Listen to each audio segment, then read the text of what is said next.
2, 3, 4. Welcome to Don't Do That, the podcast where we talk about what not to do at work and beyond. As equity practitioners, we found ourselves often thinking that folks should stop doing things before they start doing things. Hence the title of our podcast, Don't Do That. I'm Ani. I'm an equity coach, organizational equity strategist, and educator with a deep curiosity for how to improve systems and a commitment to lift others as I continue to learn and grow. I'm Karen, and I've worked in social justice for over a decade. I'm a consultant, coach, and thought partner.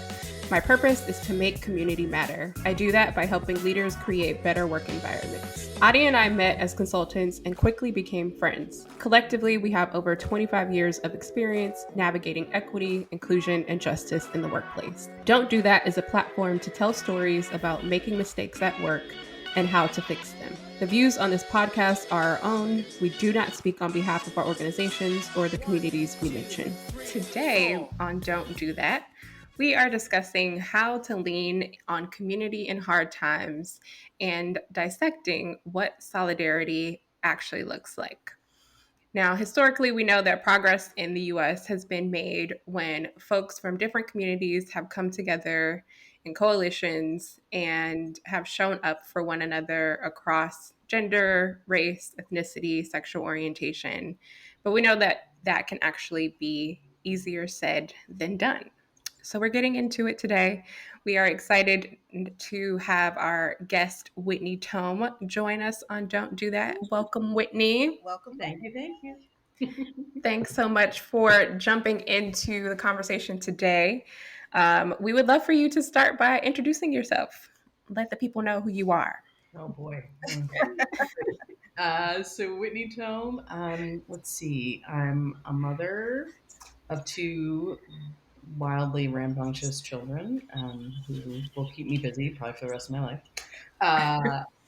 I'm a New Jersey native, so if you like Springsteen and all those kind of things, I'm all in. Was a professional ballerina for many years, which most people don't always know, but also a lawyer, environmentalist, and someone who right now is deeply enjoying nature and calm places at the moment. I love that. Whitney, you're like the person that has lived 9 lives already. Lawyer, environmentalist, ballerina, all the things. Mother. Got a few more to go. All of those. I hope to be like you when I grow up. You're Karen Driscoll. That's pretty cool. But we are so happy that you joined us. This topic for today's discussion actually came from some of the conversations that we've already been having. So I'm glad we get to dive into more detail today. We wanted to start always by talking a little bit about the landscape and thinking about solidarity and actually also community care and how these things can be related and different. And so wanted to share and lift up some things in the news that I found to kind of ground us in today's discussion. There is an opinion piece in the New York Times called "The One Idea That Could Save American Democracy" by Ms. Taylor and Ms. Hunt Hendricks, who are political organizers, and they're the authors of Solidarity, the Past, Present, and Future of a World-Changing Idea. And I really loved this article and want to lift up some of the quotes because I think that it really beautifully illustrates what solidarity is and in a way that I hadn't articulated before. So I think it would be a great grounding for us.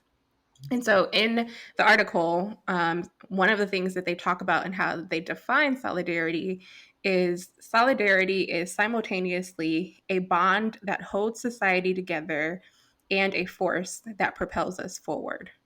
Solidarity weaves us into a larger and more resilient we through the precious and powerful sense that even though we are different, our lives and our fates are connected. They also say solidarity is essential and too often the missing ingredient of today's most important political project. Not just saving democracy, but creating an egalitarian, multiracial society that can guarantee each of us a dignified life.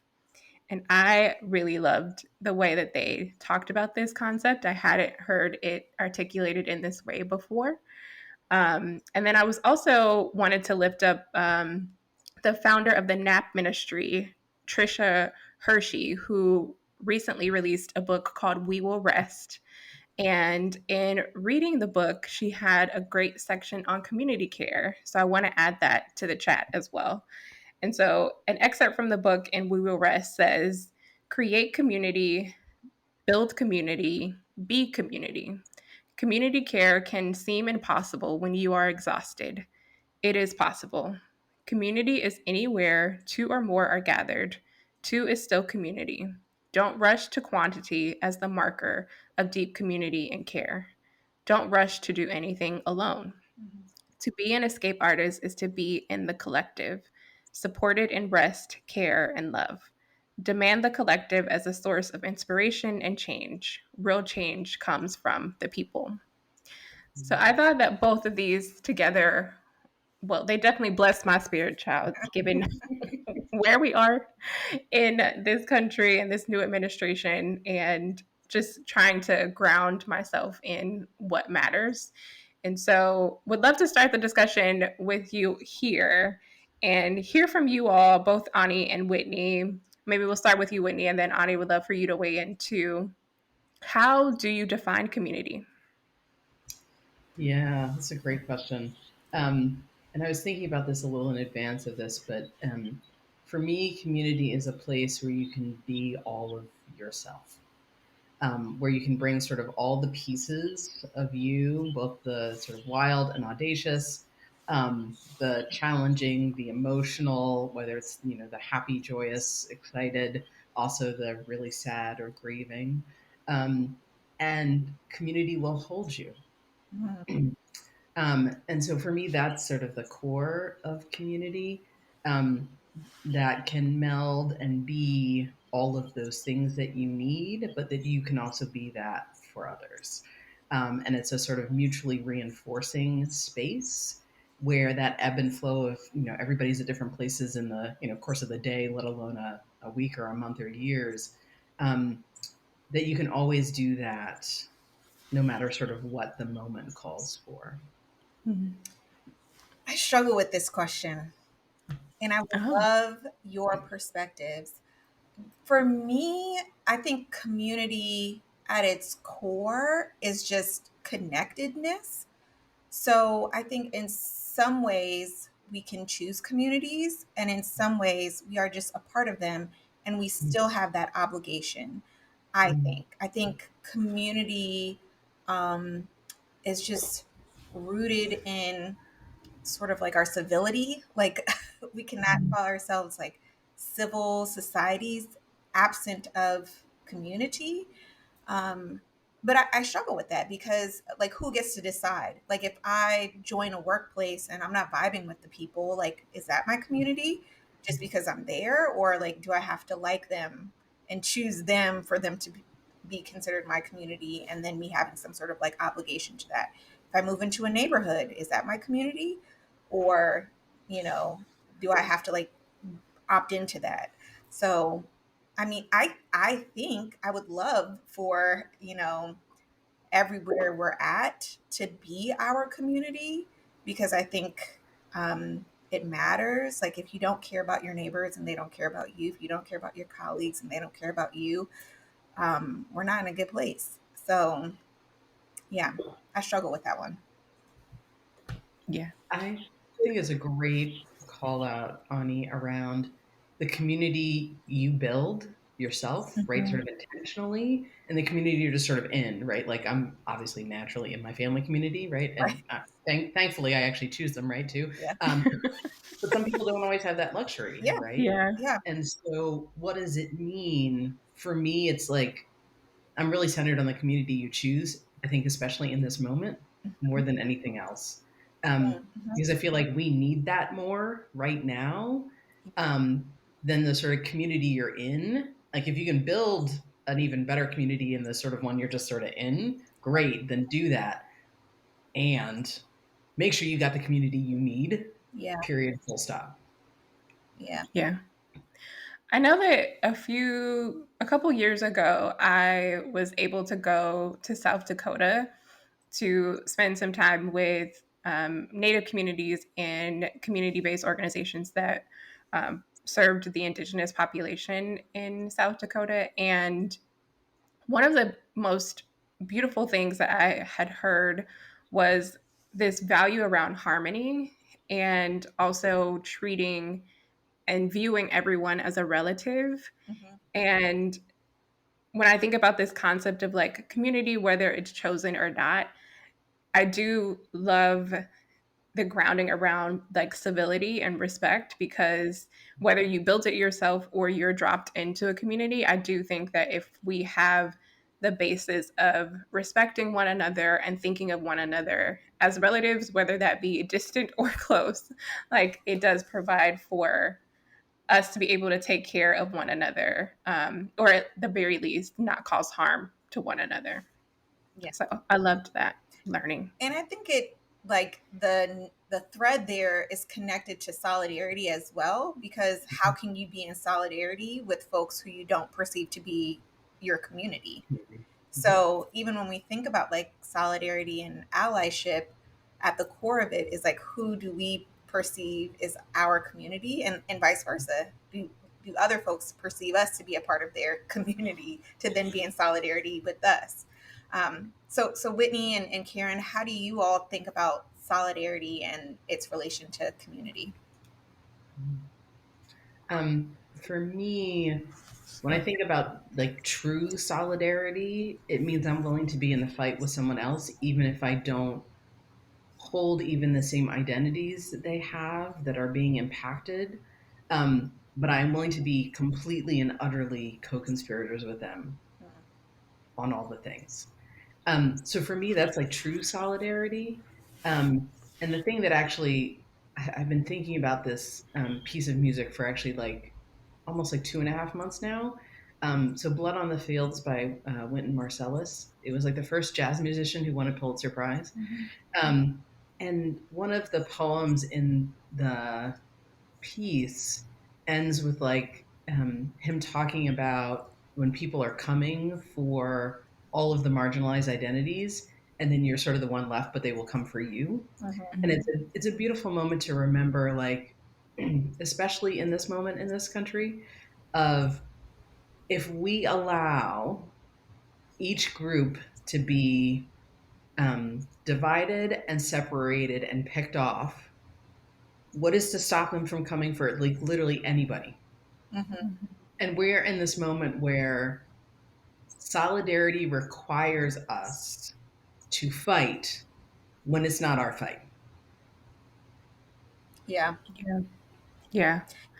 Okay. That's very similar for me too. I think when I think about solidarity, it is recognizing that in order for me to be able to reach my wildest dreams, it means that I have to have a level of freedom, and that freedom is also connected to other folks and other communities having the same. Because to Whitney's point, like it may be the black folks today, but tomorrow it's it's going to be someone else, and like our struggles are all wrapped up into one another, because the ways that we divide and other each other are based on not biological principles or things that really matter. It's the things that we assign value and difference to. And so to your point, Whitney, that could be anything. Like it, we in this country think about it in the view of like race and gender and sexual orientation. It could be eye color, it could be hair texture, it could be any of the things. And so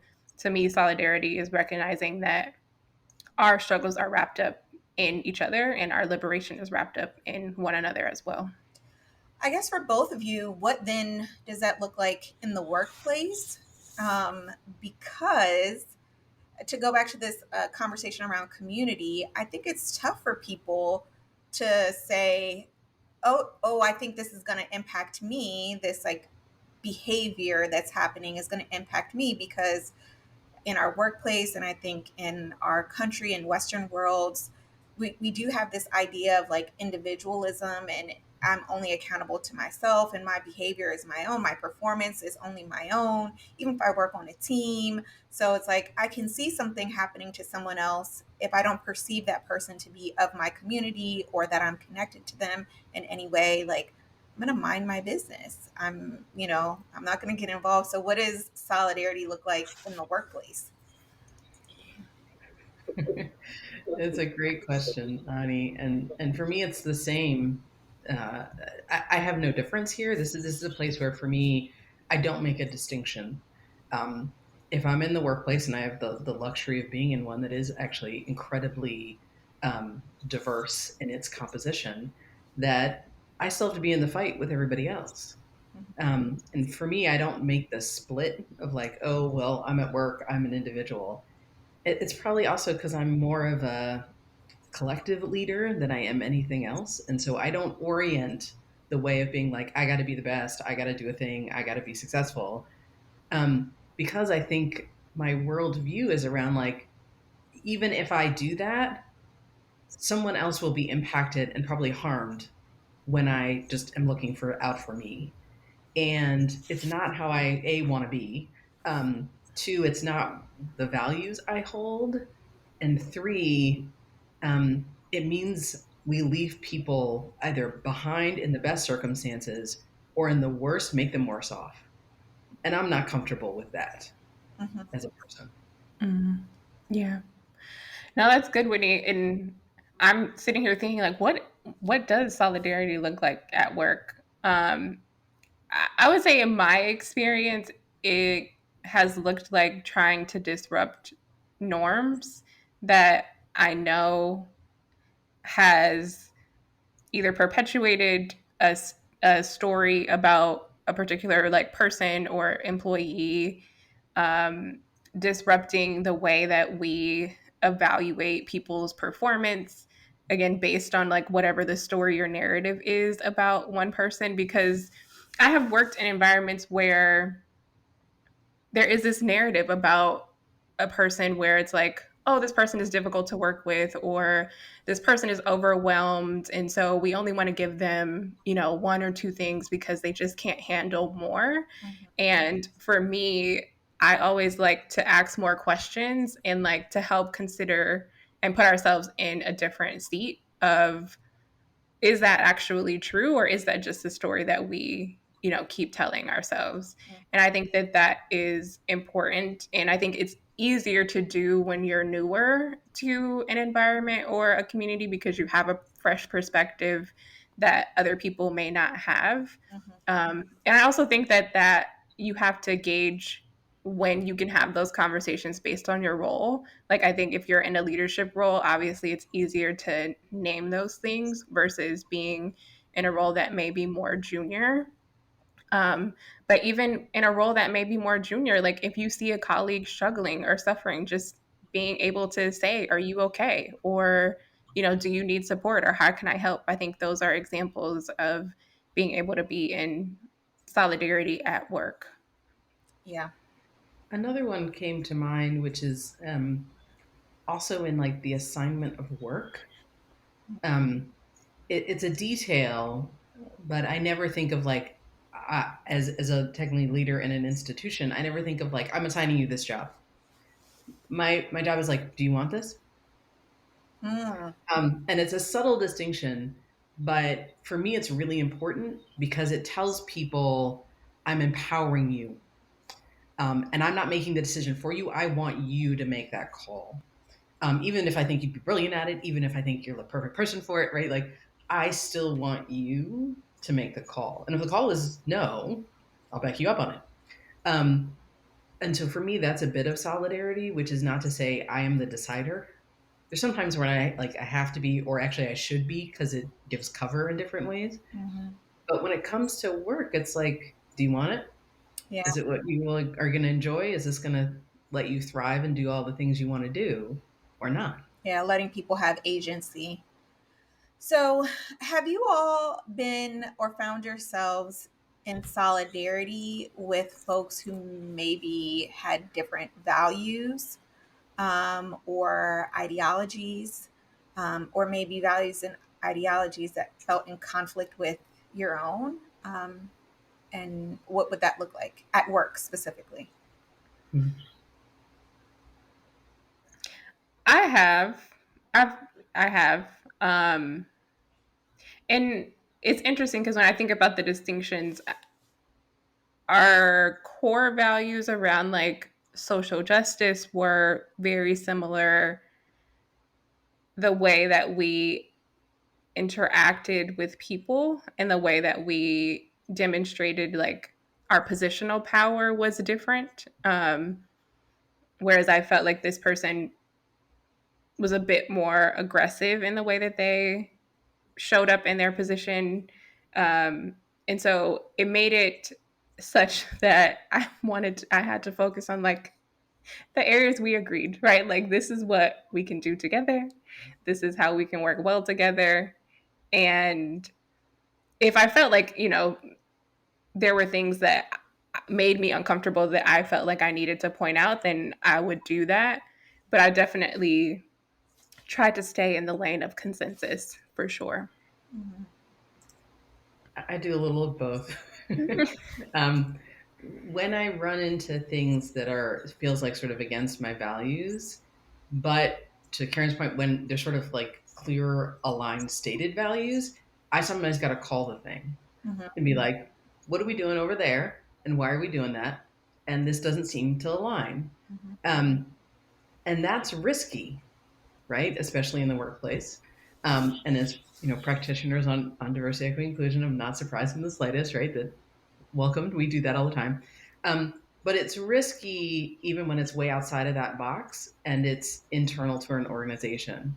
But I find those, at least for myself, if I can do that, it tells me something about the organization that is willing to accept that kind of sort of fire, Mm-hmm. and that they're then willing to potentially like entertain the, okay, what do we do with this and what do we change about it. But those are hard. Like they're Mm-hmm. hard. Yeah, Yeah. I agree. I think the challenge for me is orienting myself to a position of wanting to evolve my values and not thinking of them as sort of like permanent. I had a job interview once. I didn't answer the question well at the time, but the question was, walk us through a time when you changed your perspective on something that you deeply valued, and like, how did that change happen? Like, where were you before and where are you now? And that was hard. I couldn't think of anything. So I was like, why would I change my mind? I mean, I said something. I said something. I don't remember even what I said. But as I thought about it, the thing that came up for me was around the NFL. I grew up being a Washington Now Commanders fan. My mom, took us to, I think it was like the 85 Super Bowl, like parade. Like, I mean, we had the starter jackets. It was huge at All in. home, very huge. And high school, college, just huge fan. Even as I was becoming an equity practitioner, huge fan. At the time, the team had a different name. And I remember like wearing a shirt. It had the old logo and mascot on there. And at this point, I was like very early in my equity career, so I was always correcting people. People would use harmful language, anti-LGBT language. I'd be like, not today, not on my watch. Regardless of where we were, right? I remember being at a bar and we were like watching a football game, and someone said something, and I'm like, shut it down. Not And a friend who was there was like, "You have some nerve with that shirt on." And I was like, Mm. "Ooh." And so I was like, "Okay, well, I'll just change. I won't wear the logo. I'll just wear the colors." And it was like a slow evolution of like, then I was like, I actually don't like the ownership. The ownership doesn't have values that align with mine. So I was like, let me pick a different team. And I was like, I really don't even like the whole league. And then Colin Kaepernick, and it was just like a series of things. And we're uncovering CTE. And it was maybe like a 10-year evolution of like, actually, I think I'm done here. Like, Mm. it wasn't like someone pointed it out and I was like, you got it. Starting tomorrow, I'm done. Because so much of it was like connected to family, how I socialize with people around if Yeah. they're still all in. It's tough when everyone is all in and you're like, I'll just stay home, on Hmm. Sunday, or like I'll just go watch Law and Order or something. You all have fun. So That's always better, but okay. yeah, even now as the Washington Commanders are doing great, it's hard to be like, and I'm still gonna take a back seat here. Like I'm not gonna buy the paraphernalia. I think I'm gonna commit to not involving myself in that. So I think in thinking about like solidarity with communities, like I think it also requires like this evolution of like your values and like it takes a long time. It does. Yeah. I love that story, Ani. And as an example of that, it is not an overnight thing, right? It does take time. And as you learn more and like actually are thoughtful about what does this mean for me now and like where I am now, I think you allow yourself to have that evolution. And I feel like in today's culture, and especially with like cancel culture, we don't often give space for that journey. It's like Yeah. you get it or you don't. And it's like, well, help me understand and then give me space to get it. It's like, Yeah. can I have a moment? Or Or you're against me. Like, yeah, come on now. Trying to figure it out for myself. And what's so exactly. funny about this conversation is like we know this information about the human brain, Yeah. but we like totally we ignore it, lose track of it, don't care about it. But it's like almost no one changes their response on a dime. Yeah. It's just like it's impossible, right? Like it's literally like for the human brain a little bit impossible, right? And so we need to actually shift how we think about changing culture in a lot of respects to that actual timeline. Yeah. And I think about Ani, when you were telling that story, I think about the ballet world right now. It's like we finally are getting to a place where women of color can actually wear tights and point shoes that are the right color for them. Can you Mm. imagine? But also, like, The innovation. how long has that? Like, it's not that hard. Like, I was pancaking tights and like 25 years ago, Yeah. but now we're finally like it's mainstream. You can see it in the New York Times, and you're like, wow. Yeah. You realize that like from Louis the 16th to now, we're finally getting to that place. Like that's literally what we're talking about. And you're like, Yes. okay, Yes. I mean, I was talking to a girlfriend about this. In the 90s, you all remember the American Girl yeah, doll? They were uh-huh. selling a Yes. slave doll. Mm-hmm. Isn't that, I mean, it's so shocking, but people were really, I mean, she had a little Buying it. turn and a cot. It's like, why would I want to buy this slave doll? And like me and my girlfriend were saying, like, we loved American Girl dolls. And like, I really loved Samantha, the like white girl from New York with the bangs. I was like, her hair is beautiful. She had these yellow galoshes.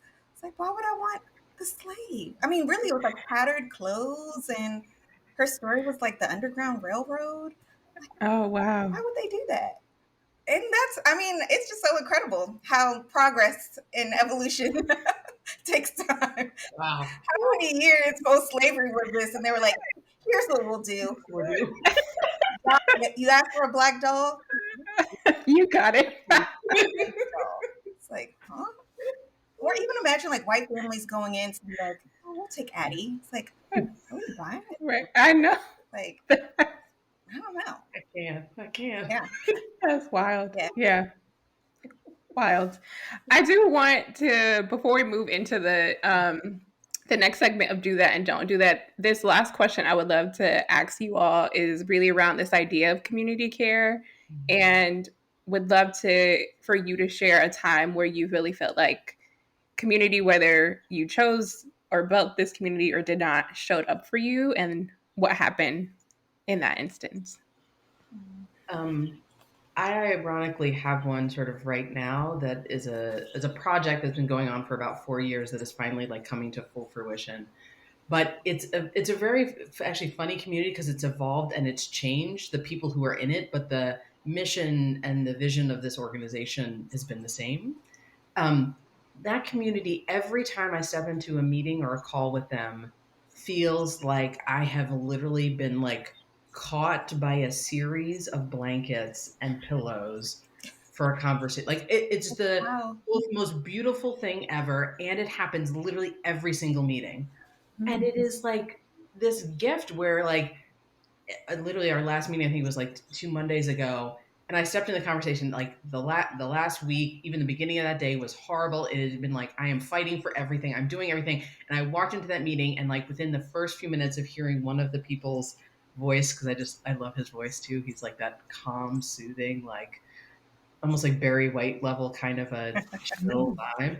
And as soon as we stepped into the conversation, I was like, I could be here all day.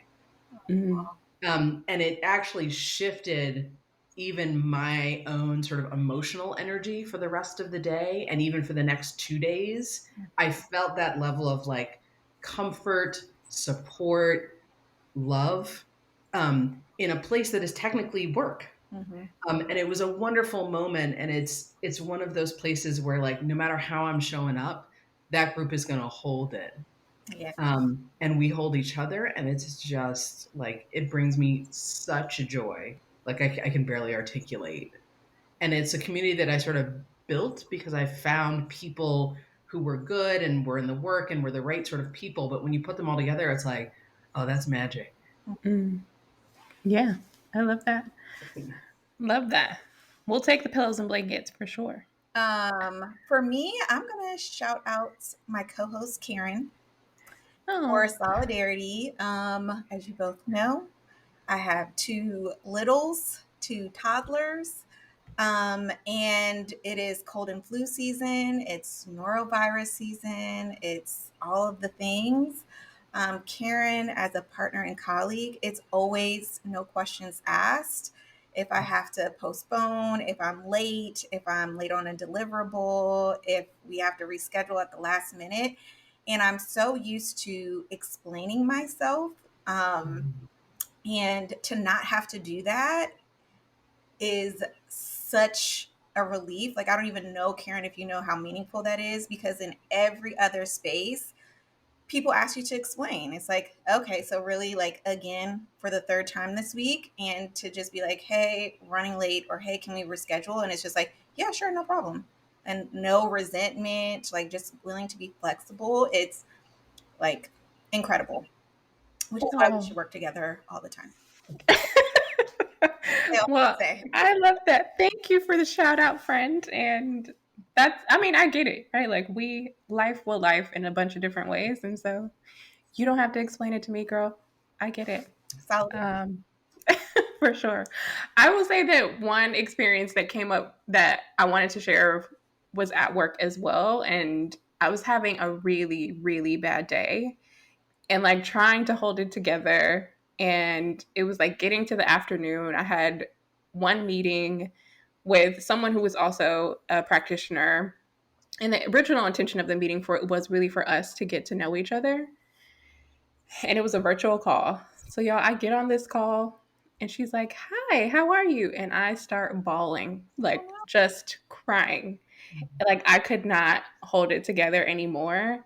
And the way that this person just let me cry it out and like affirmed that what I was experiencing was normal and that like I would get through it. It was like what I didn't know I needed, but I was so grateful that she was able to show up for me in that moment because I had nothing else to give and I couldn't even like hold it together any longer. So Mm.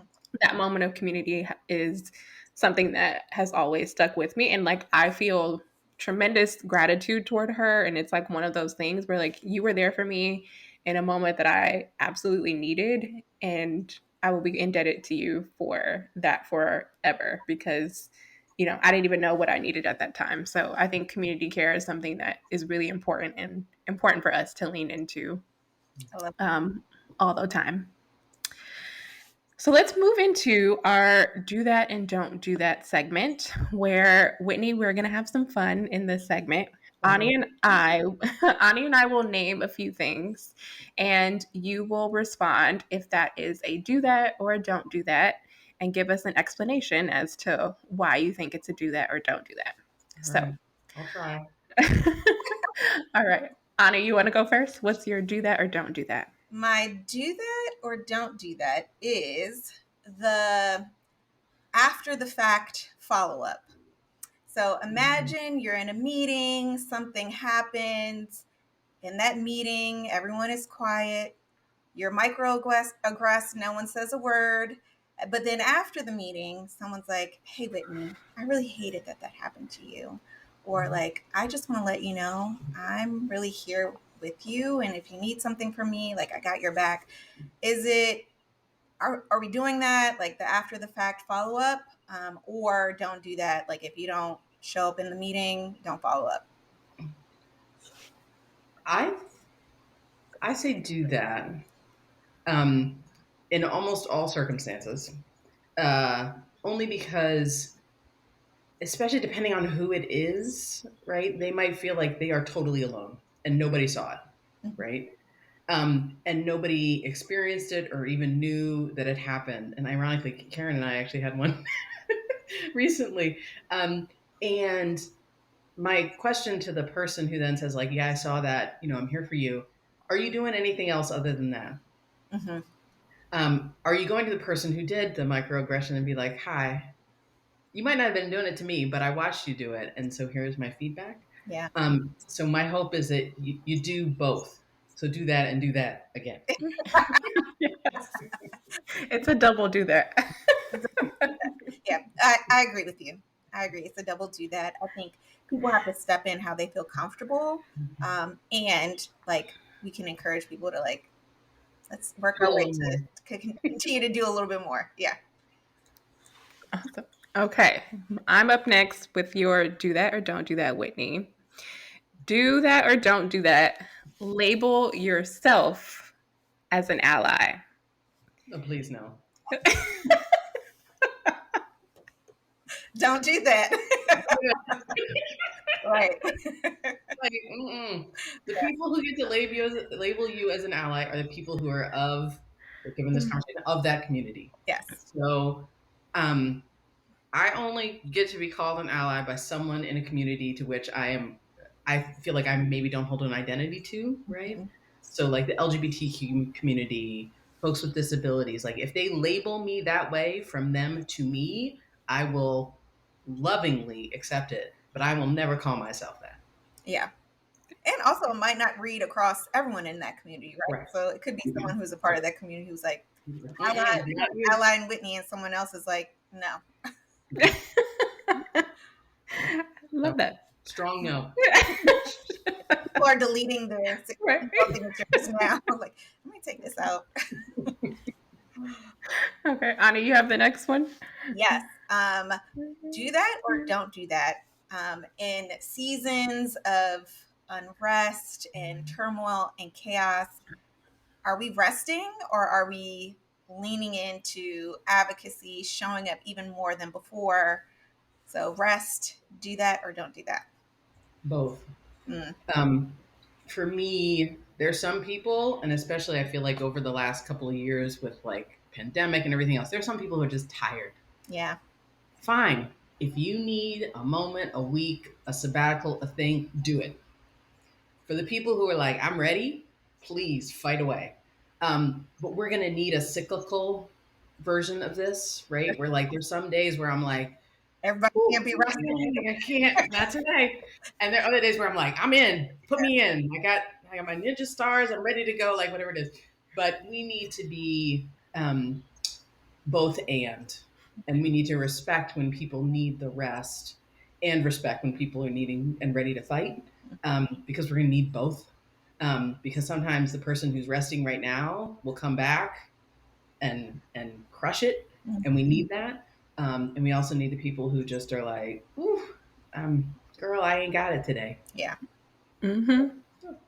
I love that. It reminds me of my brother, in a conversation with my brother. He was like talking to someone who told him, I keep sneakers and a whiteboard in my trunk because you never know when you have to take it to the streets and make a protest sign and take it to the streets. I said, okay, so you stay ready so you don't have to get ready. Not the mobile protests. Yeah. Sneakers, I love that. So there are some people who may have a blanket in the trunk, and there are some people who may have their sneaks and whiteboard. I'm I'm gonna now need both in my trunk. Thank you. That is hilarious. Okay, our last do that or don't do that, Whitney. Thinking about solidarity as the topic we've been talking about. Do that or don't do that. Compare one community's struggle to another. Please avoid. It often turns into like what people used to call, right, the oppression Olympics. Mhm. Like we don't need that. It's all bad right now, so like I don't need to be compared to levels of badness. um I think what we need to do is realize it is bad, Mhm. so that's what we got to work on.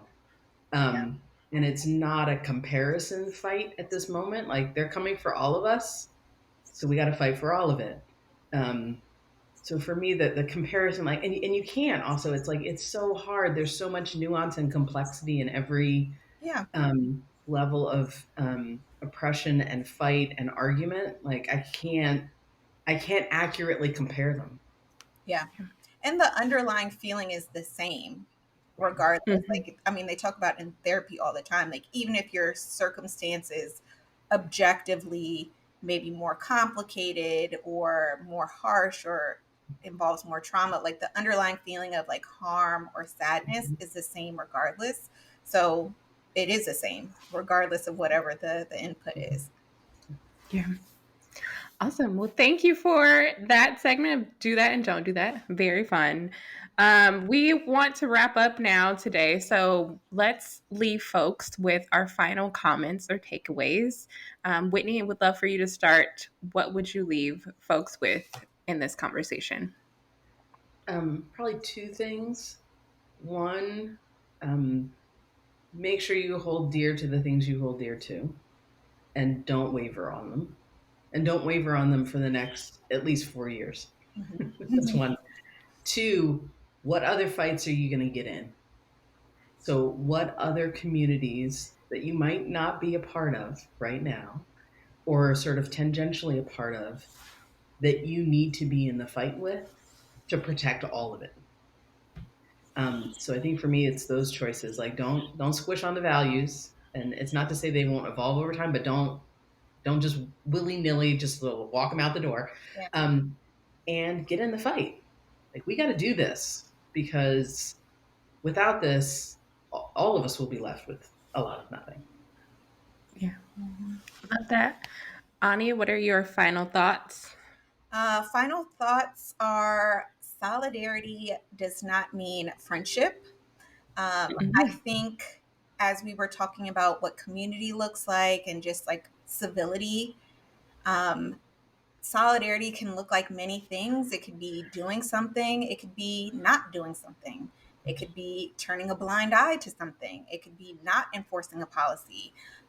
It's simply about pushing against the status quo. And that can show up in all of your different spheres of influence. So, want to reframe solidarity. It doesn't require you to sort of like be best friends. You can be in solidarity with folks at the grocery store, someone who you've never seen before. So there's many opportunities for folks to do that. Love that. My final thought is for folks to get uncomfortable, knowing that these actions and acting in solidarity with other communities often means getting outside of our comfort zone, and just recognizing that for folks that do hold marginalized identities, we don't get to take days off. Right? We have to be our full self in every room that we're in. Like, I don't get to not be Black or not be a woman. Like, I have to do that every day of my life. And so if you are wanting to be in solidarity with someone, just recognize that it means that you will be uncomfortable. So get used to that. Well, thank you, Whitney, so much for joining Ani and I on today's episode. We really, really enjoyed having you here. We just want to remind folks and our listeners that if you enjoyed today's conversation, please leave us a review wherever you listen to podcasts. It helps to boost our engagement. We invite you to also share the podcast with a peer or colleague that you think would be interested. And if you'd like to reach Ani and I directly, feel free to email us at the don'ttothatpod@gmail.com. And until next time, remember, Don't don't do do that. that.